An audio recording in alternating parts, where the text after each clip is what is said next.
दोस्तों, स्वागत है आपका आपके अपने YouTube चैनल शिक्षक ज्ञान बाय अनिल पर।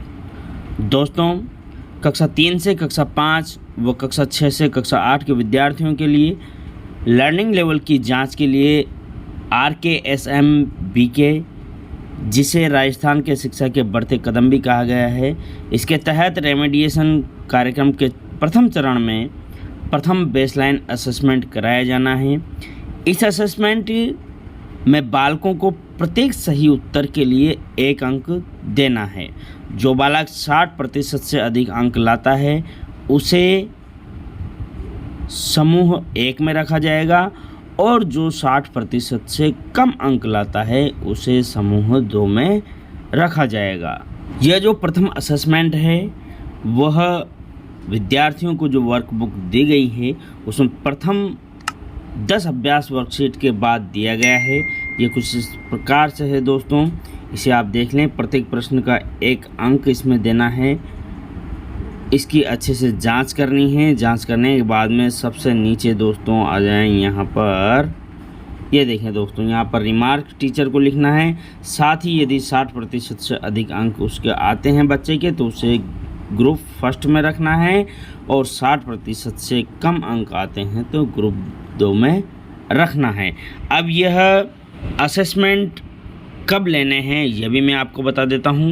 यह है दोस्तों कार्यालय निदेशक माध्यमिक शिक्षा राजस्थान बीकानेर से जारी एक दिशा निर्देश, जिसमें बेसलाइन आकलन से संबंधित कुछ बातें बताई गई हैं। इसमें मैं आपको इसका जो टाइम टेबल है वो बता देता हूँ। बेसलाइन असेसमेंट के लिए टाइम टेबल कुछ इस प्रकार है दोस्तों, जैसे कि आपको स्क्रीन पर दिख रहा है। इसका आप स्क्रीनशॉट ले सकते हैं। इस टाइम फ्रेम में आपको यह असेसमेंट लेना है। कक्षा 3, 4 और 5 का जो असेसमेंट है वह 10 अगस्त तक समाप्त हो जाएगा। मतलब हिंदी का आपको 5 अगस्त को, अंग्रेजी का 8 अगस्त को, गणित का 10 अगस्त को आपको असेसमेंट लेना है। समय भी इसमें दिया गया है दोस्तों।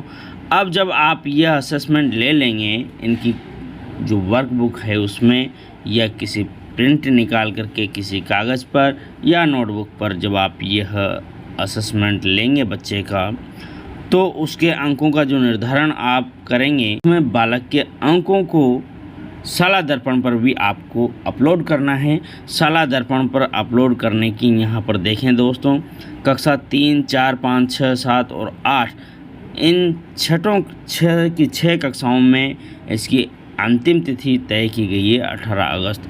मतलब 18 अगस्त 2022 से पहले सभी विषयों की, सभी कक्षाओं की जो यह असेसमेंट के अंक हैं वो चढ़ा लेने हैं। अच्छा दोस्तों, यहाँ पर मैं एक चीज़ और आपको ध्यान दिला दूँ। यदि कोई बालक किसी भी कक्षा का 5, 8 या 10 अगस्त को यह असेसमेंट नहीं दे पाता है तो ऐसी दशा में 12 अगस्त को रिजर्व डे डिसाइड किया गया है दोस्तों। मतलब 12 अगस्त को भी यह असेसमेंट करवाया जा सकता है यदि किसी बालक का असेसमेंट निर्धारित तिथियों तक नहीं किया जाता है। परंतु 12 अगस्त को जब आप असेसमेंट ये लेंगे तो इसमें यह ध्यान रखा जाए कि 12 अगस्त 2022 को जो देशभक्ति गीतों के गायन का कार्यक्रम है उससे इसको पृथक रहा जाए, उसके समय से इसको अलग रखा जाए। मतलब वो 12 अगस्त का जो देशभक्ति गीतों का कार्यक्रम है वह इससे प्रभावित नहीं होना चाहिए। तो दोस्तों, आप ऐसी नौबत आने ही न दें। 12 अगस्त के पहले ही, मतलब 10 अगस्त तक ही आप यह आकलन ले लें, यह असेसमेंट पूर्ण कर लें और 18 अगस्त 2022 के पहले शाला दर्पण पर इसे अपलोड करते। अब चलते हैं शाला दर्पण की ओर और जानते हैं कि किस प्रकार से शाला दर्पण के स्टाफ लॉगिन और स्कूल लॉगिन के माध्यम से किस प्रकार इन अंकों को आप अपलोड करें। यहाँ पर दोस्तों मैंने शाला दर्पण के स्टाफ विंडो से, मतलब अध्यापक की लॉगिन आईडी और पासवर्ड के ज़रिए लॉगिन कर लिया है। अब मैं, यदि आप शाला प्रधान हैं तो मैं आपको एक चीज़ यहाँ पर महत्वपूर्ण जो बात है वो बताना चाहता हूँ। यदि आप शाला प्रधान हैं तो आप जितने भी कक्षा अध्यापक हैं जो आपने शाला दर्पण के माध्यम से जिनकी मैपिंग की हुई है, यदि आपने शाला दर्पण के माध्यम से कक्षा अध्यापक और विषय अध्यापकों की मैपिंग नहीं की है तो उसे अवश्य कर लें दोस्तों। उसका मैंने एक वीडियो पूर्व में बनाया हुआ है, यदि आपने वो नहीं देखा है तो डिस्क्रिप्शन बॉक्स में उसका लिंक आपको मिल जाएगा, उसे आप अवश्य देखें। कक्षा अध्यापक और विषयाध्यापक की मैपिंग के बाद ही आपको यह अंक अपलोड करने का प्रोग्राम करना है दोस्तों, वरना यह कार्यक्रम आप अच्छे से नहीं कर पाएंगे। अब जब आपने कक्षा अध्यापक और विषयाध्यापक बना दिए हैं तो उसके बाद आप कक्षा अध्यापकों को कहें कि वो अपने स्वयं के स्टाफ विंडो की लॉगिन के माध्यम से अपनी कक्षा के सभी बच्चों के अंक चढ़ावें।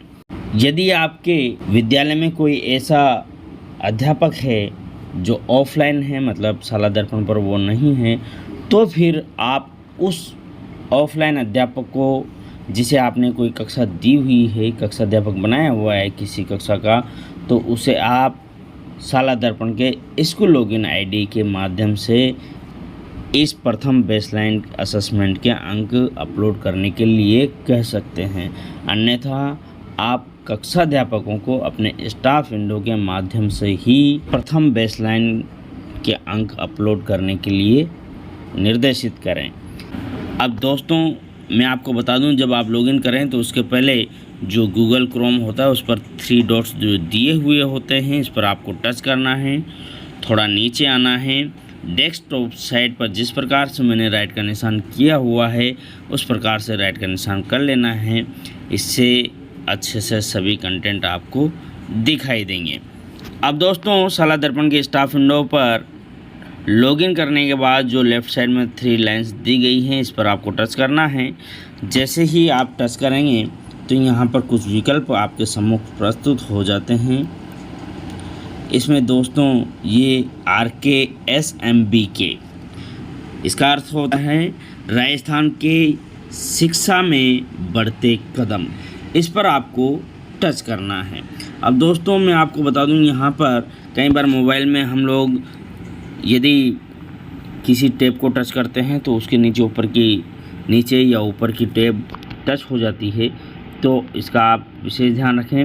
RKSMBK, राजस्थान के शिक्षा में बढ़ते कदम, इस पर आपको टच करना है। टच करते ही एक नया विकल्प आ जाता है बेसलाइन असेसमेंट, इसको टच करना है। टच करते ही कुछ इस प्रकार से यह इंटरफेस आपको दिखाई देगा। यहाँ ऊपर ही एक नोट दिया गया है, प्रविष्टि को ध्यान से सेव करें, एक बार डेटा सेव होने के बाद बदलाव संभव नहीं होगा। यहाँ पर देखें पेंडिंग, फील्ड और बोथ 3 विकल्प दिए गए हैं। पेंडिंग पर आप जब मार्क करके रखेंगे तो जिन बच्चों के आपने अभी तक अंक नहीं अपलोड किए हैं उनकी जानकारी ये देगा। फील्ड पर जैसे ही आप टच कर लेंगे तो जिन बच्चों के आपने अंक भर दिए हैं उनकी जानकारी देगा। बोथ पर आप टच करेंगे तो इसके बाद जितने भी विद्यार्थी हैं, चाहे उसके आपने अंक भरे हों या अंक नहीं भरे हों, तो उन सभी की जानकारी ये यहाँ पर प्रदर्शित करेगा। तीनों में से कोई सा भी आप ले लें, मैं यहाँ पर बोथ ही ले रहा हूँ। सेशन 2022-23 होता आएगा। क्लास आप ले लें जिस कक्षा के आप कक्षा अध्यापक हैं उस कक्षा को यहाँ पर आपको लेना है, और जिस कक्षा के आप कक्षा अध्यापक हैं यदि आपने स्टाफ विंडो के माध्यम से इसे ओपन किया है तो आपको आपकी जो कक्षा है वही यहाँ पर दिखाई देगी। जिस प्रकार से मैं कक्षा 4 और 5 दोनों का कक्षा अध्यापक हूँ तो यहाँ पर मुझे ये दोनों दिखाई दे रही है। मैं यहाँ पर एक कक्षा ले लेता हूँ। इसके बाद नीचे सेक्शन में दोस्तों आपको सेक्शन डालना है, सब्जेक्ट डालना है, कोई सा भी ले लें, हिंदी डाल दें, इंग्लिश डाल दें या एनवायरनमेंट जो भी है, मैथमेटिक्स है, इसको ले लें। इसके बाद शो करें। शो करते ही दोस्तों यहाँ देखें SR number, student name, number of correct answer in the baseline assessment, suggested group for the student in Hindi. अब देखें दोस्तों यहाँ पर आपको अंक भरने हैं, सभी बच्चों के सामने दिए गए जो यह कॉलम है यहाँ पर अंक देने हैं। अब अभी हाल फिलहाल दोस्तों यहाँ पर किसी प्रकार का सेव का निशान नहीं है। आप जैसे ही अंक अपलोड कर देंगे किसी बालक के, तो सजेस्टेड ग्रुप स्वतः ही यहाँ पर आ जाएगा दोस्तों। पहला ग्रुप बनेगा या दूसरा ग्रुप बनेगा, स्वतः ही इस स्थान पर आ जाने वाला है। हो सकता है जल्दी ही आपको यहाँ पर सेव का विकल्प भी मिले। सेव या सबमिट का अंत में जैसे ही आप सबके अंक यहाँ से अपलोड कर देंगे तो अंत में आपको सबमिट या सेव का विकल्प दिया जा सकता है। अभी फिलहाल यह विकल्प नहीं दिया गया है। आपको यहाँ सभी बच्चों के अंक अपलोड कर देने हैं और सेव कर लेना है। उसके बाद स्वतः ही यहाँ पर ग्रुप बन जाएगा। अब यहाँ पर एक दिक्कत और हो सकती है दोस्तों। मान लीजिए यहाँ पर कक्षा, जो भी ये कक्षा है इसमें 10 बच्चे हैं और वास्तव में आपकी कक्षा में 10 बच्चे नहीं हैं, 11 हैं या 9 हैं, तो ऐसी कंडीशन में क्या करें, ये मैं अब आपको थोड़ा आगे बताऊंगा जब हम विद्यालय लॉगिन पर इसके लिए काम करेंगे। अब ये तो मैंने तरीका आपको बताया है कि स्टाफ विंडो के माध्यम से किस प्रकार से आप अंक अपलोड करेंगे। अब मैं आपको बता रहा हूँ कि स्कूल लॉगिन के माध्यम से किस प्रकार से अंक अपलोड करें और किस प्रकार से बालकों की यहाँ पर जो संख्या में अंतर आता है उसे कैसे ठीक करें। यहाँ देखें दोस्तों, मैंने शाला दर्पण के विद्यालय लॉगिन पर लॉगिन कर लिया है। यहाँ पर प्रथम बेसलाइन के अंक अपलोड करने के लिए आपको विकल्प दिया गया है योजनाएं रिपोर्ट्स के जस्ट बाद में RKSMBK, मतलब राजस्थान के शिक्षा में बढ़ते कदम, इस पर आपको टच करना है। जैसे ही आप इसे टच करेंगे तो 2 विकल्प आपके सम्मुख प्रस्तुत हो जाएंगे, बेसलाइन असेसमेंट डाटा रीसेट और बेसलाइन असेसमेंट 2022-23। तो आपको यहाँ पर बेसलाइन असेसमेंट 2022-23 पर टच करना है। जैसे ही आप बेसलाइन असेसमेंट 2022-23 पर टच करेंगे तो ठीक जिस प्रकार से आपके स्टाफ विंडो में विकल्प ओपन होकर के आए थे वो विकल्प यहाँ पर ओपन होकर के आ जाएंगे। पेंडिंग, फील्ड और बोथ।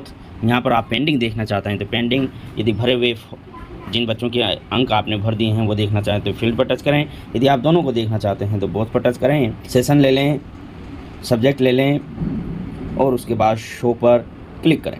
जैसे ही आप शो पर क्लिक करेंगे तो देखें दोस्तों, एक बार पुनः जिस प्रकार से स्टाफ विंडो पर जो विकल्प आए थे वही विकल्प यहाँ पर आ जाते हैं। बालक का SR नंबर, बालक का नाम, नंबर जो बालक ने प्राप्त किए हैं असेसमेंट में हिंदी में वो यहाँ पर लिख देने हैं। Suggested group for the student, यहाँ पर स्वतः ही ग्रुप बन जाएगा जैसे ही आप नंबर देंगे। नंबर देने के बाद दोस्तों यहाँ पर सेव ऑल का भी शायद विकल्प आने वाला है, तब तक आप यहाँ पर इंतज़ार कर सकते हैं।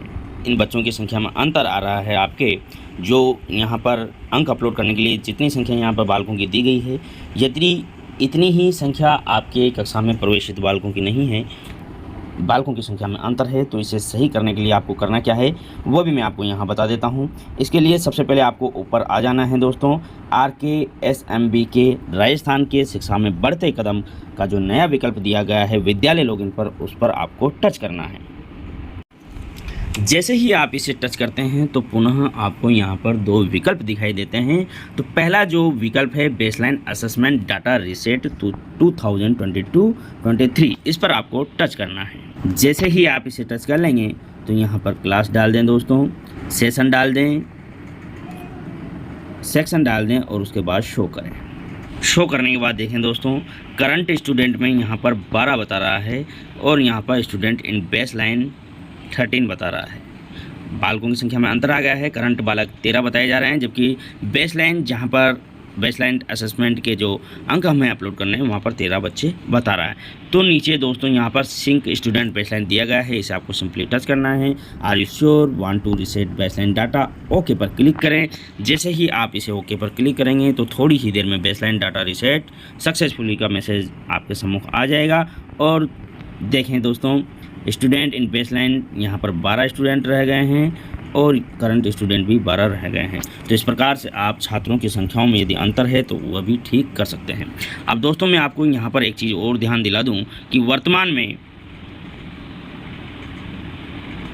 मिडिल स्कूल में कक्षा 1 से 8 तक जो विद्यालय चलते हैं उनमें उनके शाला दर्पण स्कूल लॉगिन से RKSMBK अर्थात राजस्थान के शिक्षा में बढ़ते कदम का यह विकल्प अभी हाल फिलहाल जब तक मैं ये वीडियो बना रहा हूँ यह विकल्प उपलब्ध नहीं कराया गया है। हो सकता है जल्दी ही ये विकल्प मिडिल विद्यालयों में भी उपलब्ध करवा दिया जाए। फिलहाल यह मैं आपको सीनियर विद्यालय के शाला दर्पण से आपको बता रहा हूँ। स्टाफ विंडो में सभी के पर्सनल जो स्टाफ विंडो हैं उन पर यह जानकारी उपलब्ध करवा दी गई है।